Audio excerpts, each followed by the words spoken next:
విజయవాడలోని A+ కన్వెన్షన్లో ప్రభుత్వం ఆధ్వర్యంలో క్రిస్మస్ వేడుకలు ఘనంగా జరిగాయి.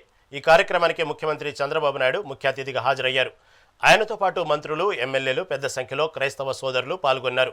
ఈ సందర్భంగా ముఖ్యమంత్రి కేక్ కట్ చేసి పాస్టర్లకు తినిపించి శుభాకాంక్షలు తెలిపారు. అనంతరం రాష్ట్రం సుభిక్షంగా ఉండాలని కోరుతూ పాస్టర్లు ప్రత్యేక ప్రార్థనలు నిర్వహించారు.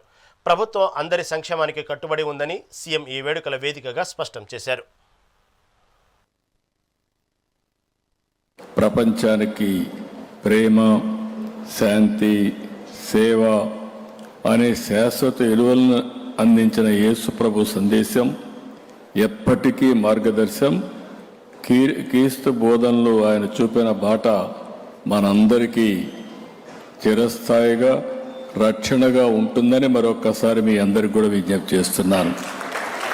పశువుల పాకలో పుట్టి గొర్రెల కాపరిగా పెరిగిన ప్రజారక్షకుడు యేసు, నమ్మిన సిద్ధాంతం కోసం బలిదానానికి సైతం వెనుకాడని క్రీస్తు గొప్పతనం ప్రతి ఒక్కరూ స్ఫూర్తిని పొందాల్సిన అవసరం ఉంది. ప్రభువు త్యాగాన్ని స్మరించుకోవాలి, శాంతి మార్గాన్ని అనుసరించాలి, ప్రేమ తత్వాన్ని పెంచాలి, ఈర్ష్య ద్వేషాలకు దూరంగా ఉండి పాపులను సైతం క్షమించాలని బైబిల్ మనకు చెబుతుంది. క్రైస్తవ సంస్థలు సమాజ సేవలో ఎంతో కీలకంగా ఉంటారు. క్రైస్తవం అంటే మనకు గుర్తొచ్చేది సేవ.